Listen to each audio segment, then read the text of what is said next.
If you are anything like me, your feeds are full of all the game fests and trailers for new games coming out soon.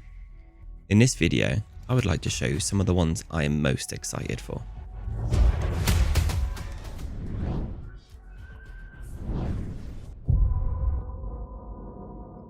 The first game may not be the most recently announced, but it comes out next week and I will definitely have a video up for it next weekend. The Altars. The Altars is a sci-fi survival game where you play as Jan, a worker stranded alone on a hostile, rotating planet. To survive and escape, you create alternate versions of yourself called altars, each shaped by different life choices you could have made. These altars have unique skills, personalities, and emotional baggage, and managing your relationships with them is key to survival. You build and expand a mobile base, maintaining mental stability and making tough moral decisions. It's a game about survival, identity, and the roads not taken in life, blending strategy, narrative, and emotional depth. This game has some super unique mechanics, and I love the overall atmosphere of the game. I love the way the altars work. In the demo, I was playing as a version of Jan who had gone to university and left his sick mother in an abusive relationship. The altar we created was a version of Jan who didn't get to go to university because he stayed to protect his mum. It was so interesting to explore and build a delicate relationship between the two of them so that we could use the different skills to survive on this hostile planet. There isn't a game that I've been as excited about as I am for this game in such a long time. A Tides of Annihilation is a dark fantasy action RPG that immediately grabbed my attention when I saw it. Not just because it looks incredible, but because it has Jennifer English in the cast. She's easily one of my favourite voice actors. If you've played Baldur's Gate 3, you'll know her as Shadowheart. She's even more recently in Expedition 33, and she absolutely crushed both roles. So the moment I heard she was in this game, it shot to the top of my radar. The game itself gives off heavy Bloodborne and Elden Ring vibes, so if you're into that sort of fast, punishing combat and deep, mysterious world building, this is definitely one to watch out for. You play as a lone warrior trying to survive in the world that's not just dark, it's literally being annihilated. Everything feels like it's falling apart, corrupted cities, otherworldly monsters, this overwhelming sense of dread hanging over every area. It's all handcrafted, super atmospheric, and soaked in this really unsettling kind of cosmic horror vibe. The combat looks quite nice, with a mix of melee and magic, and it's clearly built around skillful play. Dodging, parrying, timing your attacks perfectly. The bosses look brutal, and it looks like it has the kind of fights that really are going to test you. But it's not just about challenge, there's clearly some strong narrative running underneath it all, with voice acting and storytelling that seems like they'll be a big part of the experience. Tides of Annihilation is set to release sometime in 2025, and honestly, between the visuals, the combat, and the horror elements, and Jennifer English being involved, this is one of my most anticipated games right now. Felt That Boxing is honestly one of the weirdest games I've seen in a while, but in the best way possible. It's this over-the-top physics-based boxing game where you play as puppets. And look, I normally hate puppets. They creep me out, they're weird, and I usually avoid anything that has anything to do with them. But this actually looks kind of hilarious. Now the animation is super exaggerated with limbs flopping around and goofy expressions and lots of just wild swings all around, and it's just designed to make every fight feel chaotic and unpredictable. But the real reason I'm excited? I love boxing, and I love boxing games. I always have, whether it's realistic sims or arcade type brawlers. I'm always down to hop into the ring. This game somehow mixes my love for boxing with my hate for puppets in a way that actually works. The punches look like they might actually have some weight to them, and the sound design is punchy. No pun intended. And even though it's silly, you can tell that there's some real fun to be had with this one and the mechanics. So yeah, Felt That Boxing. Might look ridiculous, and it totally is, but I'm genuinely excited to try it out. It's weird, it's different, and it looks like a great time. Even if the characters are made of felt, and I'm gonna have to get over my puppet phobia for a little bit. The Bornless is this intense, supernatural FPS that immediately reminded me of Hunt Showdown. And if you know me, you'll know I absolutely love Hunt. That gritty, high-stakes PvPvE gameplay loop and the The tension and pacing, I just absolutely love it. When I saw the Bornless doing something similar, but throwing in demons, black magic, and full-on horror vibes, I was instantly interested, but also kind of terrified. Because here's the thing, I'm terrible with scary games, like full-blown panic, heart racing, hiding in a corner, kind of terrible with horror games. But somehow I'm looking forward to this one, probably because it looks chaotic and fun, and maybe I'll just be too busy wildly panicking to notice how scared I actually am. You're dropped into these atmospheric, creepy maps with dark forests and cultist ruins and eerie fog everywhere, and it's not just the other players you're worried about, it's these horrifying demons stalking the areas. You can even actually summon and control these demons if you gather enough of the right resources, I assume. So not only are you trying to survive against other players, you're also dealing with full-blown hellspawn that someone else might have sicked on you. No thanks, but also yes please. So yeah, I'm probably going to scream, cry and get absolutely wrecked, but I'm 100% going to play this. The Bornless feels like it was made for people who love the tension hunt but want to crank the supernatural horror up to 11. And I'm weirdly kind of here for it. Echoes of the End is an upcoming single-player action-adventure game that really caught my eye, mainly because the combat just looks so damn cool. It's fast, flashy, and super fluid, almost like a blend between a cinematic swordplay and precise character-driven action. There's this satisfying weight behind every move, and from what I've seen so far, it looks like the kind of combat system you can really master and have a lot of fun with. You play as Rin, a former assassin who's basically walking away from her old life, except of course nothing ever goes that smoothly. The world itself is a mix of fantasy and sci-fi, and it has this really clean, almost surreal look to it. Massive landscapes, glowing ruins, and mysterious powers tied to the main character. Visually, it's stunning, and it feels like they're building a world that's not just cool to look at, but full of secrets and lore, and story-wise, it seems pretty personal, more character-driven than your usual save-the-world epic.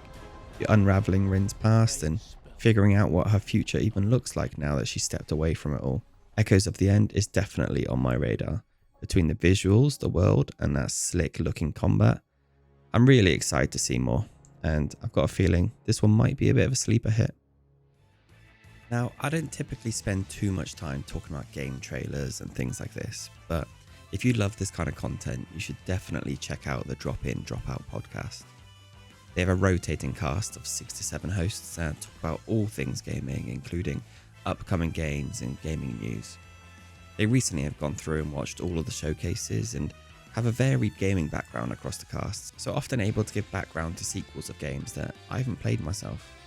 It's quite new, and I've only heard of it because I'm friends with one of the hosts, but I really enjoy it. I think more people should have heard of it by now, so I will link it in the description below for all of you to check out too. MindsEye is one of those games that the second you see the trailer, your brain just kind of short circuits a little. It looks hectic, like explosions, high-speed car chases, gunfights, weird tech, and neon lighting all happening at once. It's loud, it's flashy, and it feels like it's throwing everything at you in the best way possible. But the more I watched it, the more I realised there's something else going on here.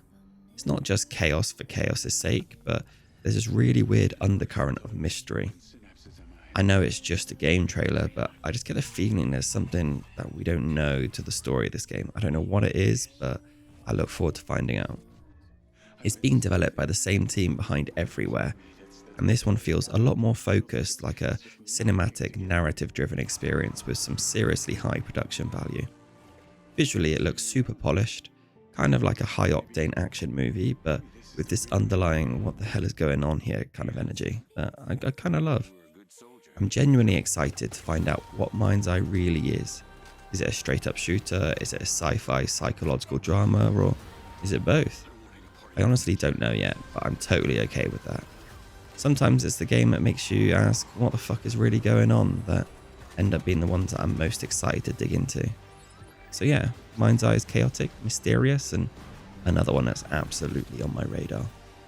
The Expanse, Osiris Reborn, might honestly be one of my most anticipated games right now, because I love everything about The Expanse. Books are incredible, the show is one of my all-time favourites, and Telltale's Expanse game, genuinely one of the most beautiful and emotional games I've ever played. The entire universe just hits different. It's gritty, grounded sci-fi with deep political tension, credible characters, and a world that actually feels real. So hearing there's a new Expanse game and it's called Osiris Reborn, I'm in. We don't know a ton just yet, but what we do know is super exciting. It looks like it's set in the same universe, but possibly introduces new characters and stories, which I'm totally down for, as long as it keeps that same grounded tone, the realism of space travel, the moral grey areas, and the tension between Earth, Mars, and the Belts. I'm all in for it. Visually, it looks like a step up from the Telltale games in terms of scale and action, but I really hope it still leans into storytelling, because that's what makes the Expanse so real. It's not just a sci-fi, it's the people, the choices, and the consequences. And if Osiris Reborn can capture even a fraction of that, it's going to be something special. As a massive fan, I'm just excited to be back in that universe, whether it's exploring new locations, meeting new crews, or uncovering another mystery in deep space. I'll take any excuse to jump back into the world of the Expanse, and if Osiris Reborn delivers, there could be another unforgettable chapter in a universe I already love so much. And don't forget, if you're looking forward to seeing any sort of gameplay on any of these games, or just hearing someone yap about them a little bit, do remember to like and subscribe.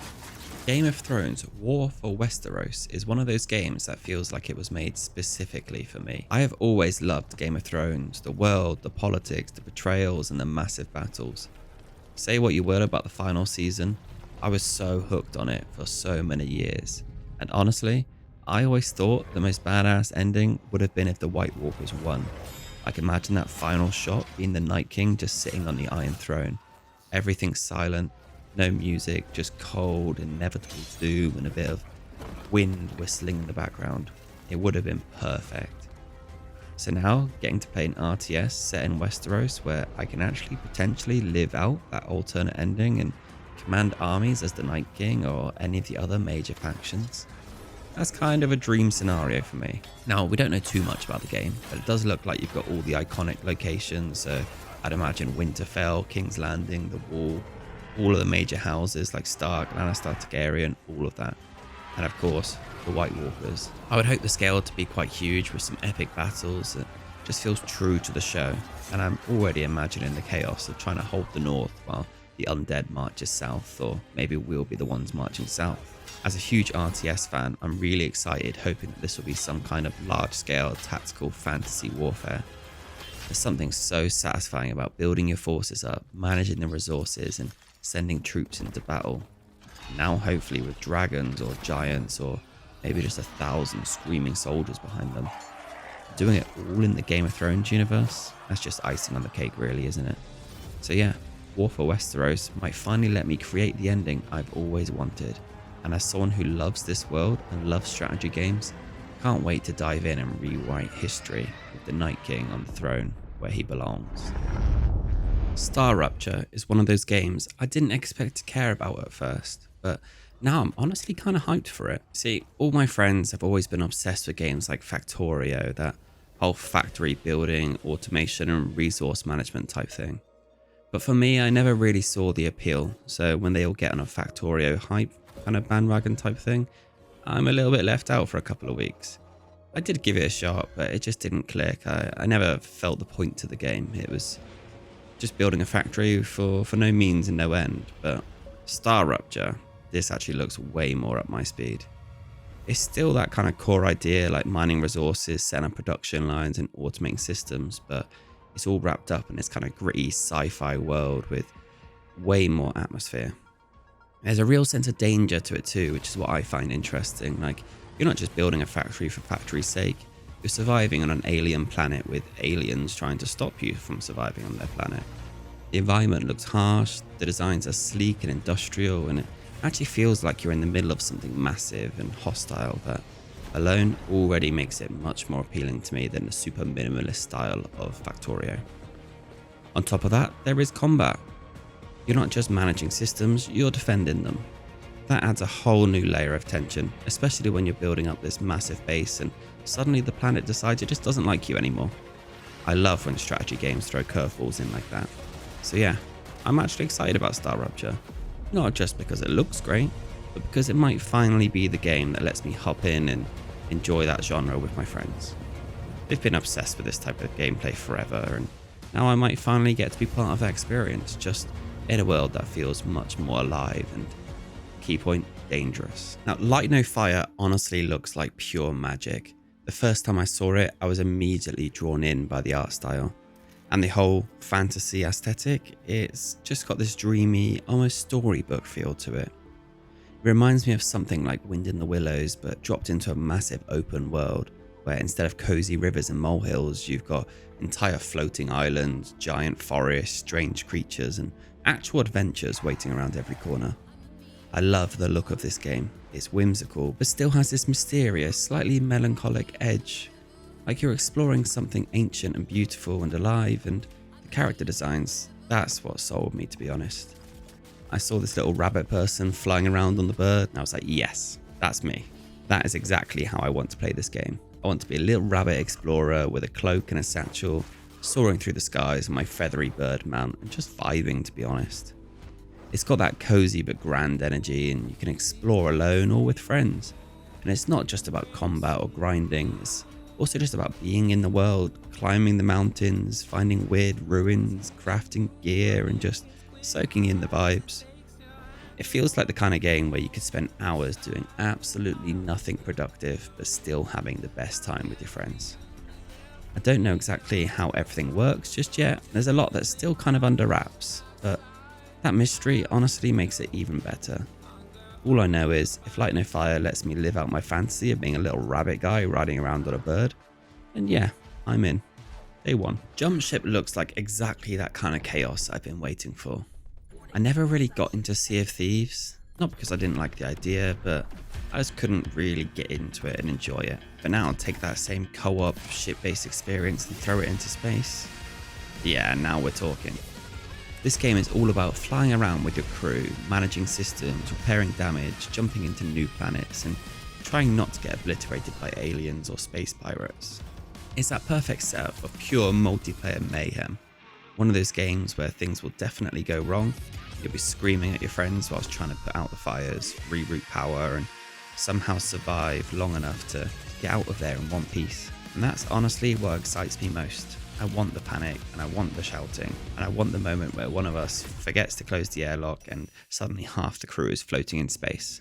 That's the kind of emergent, hilarious gameplay that sticks with you, and Jump Ship looks like it's built entirely around creating those moments. So yeah, if you're like me and you missed out on the Sea of Thieves wave, this might be the kind of spacefaring redemption arc, and I can't wait to jump into it, friends, screw everything up, and have the best time doing it. Fable is one of the games I'm most excited about, because honestly, it feels like a return of something we've been missing in the RPG space for a little while now.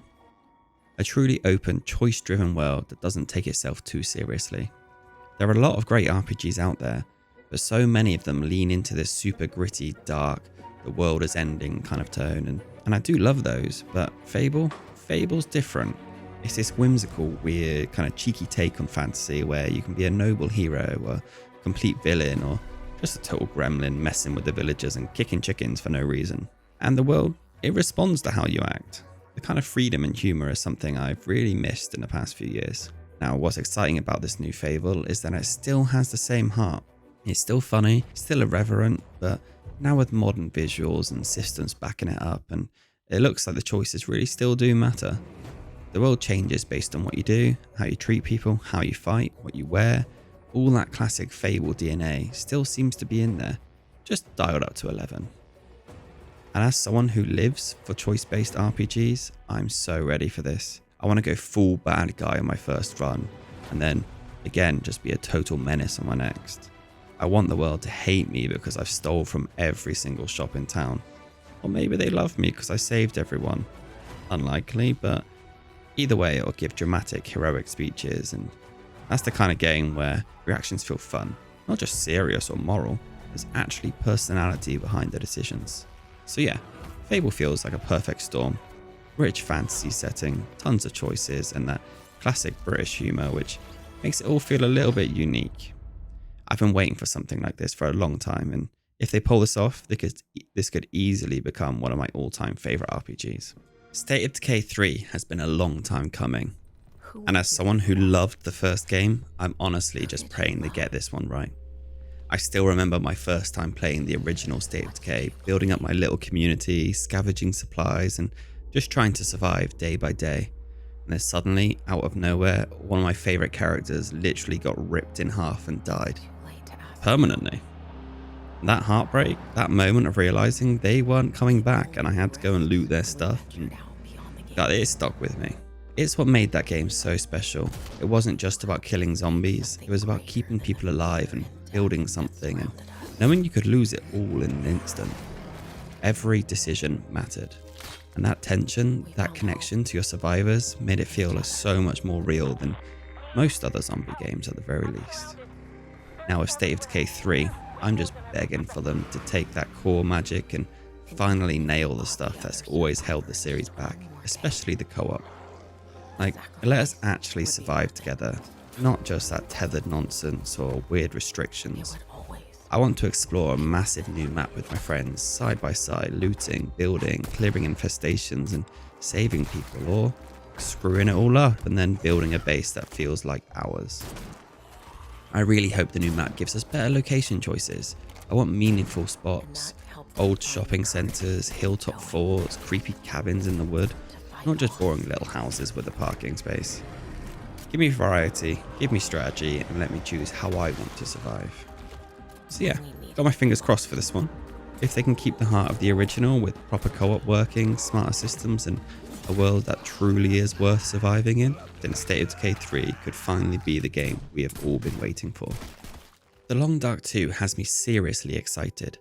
I've always loved the first game because it didn't mess around. No gimmicks, no flashy nonsense, just you, the cold, and the constant fight to stay alive.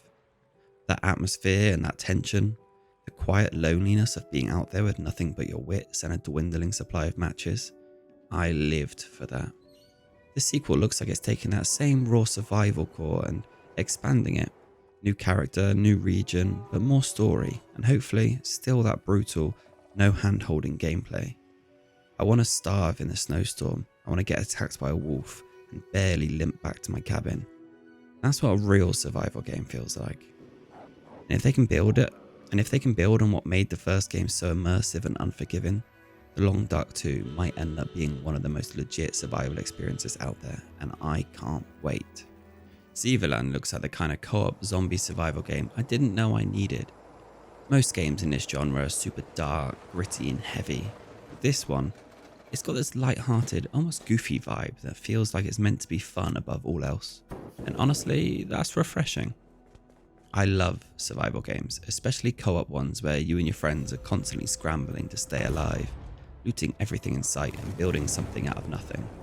What makes Zeverland stand out is it doesn't just feel like it's trying to stress you out every second, but it actually looks like it wants you to have a good time, even when everything's going wrong. The custom vehicles are what really caught my attention though. You can build these weird Mad Max style contraptions with all kinds of weapons and armor strapped onto them. It's like you and your buddies get to become your own little post-apocalyptic garage crew, and that alone sounds like hours of chaos. I can already picture the ridiculous convoys we'll try and build, and that moment it all goes wrong because somebody forgot to fuel up. But the coolest part, when you die, you become a zombie. Like, that's such a cool little twist. It flips the whole survival loop on its head. Like, maybe sometimes you don't even want to survive. Maybe you want to die to become that zombie. One second you're fighting off the undead, and the next you are one of the undead, hunting down the very players you were just surviving with. It's the kind of mechanic that's going to lead to some hilarious, memorable moments where your friend who just bled out is now trying to maul you.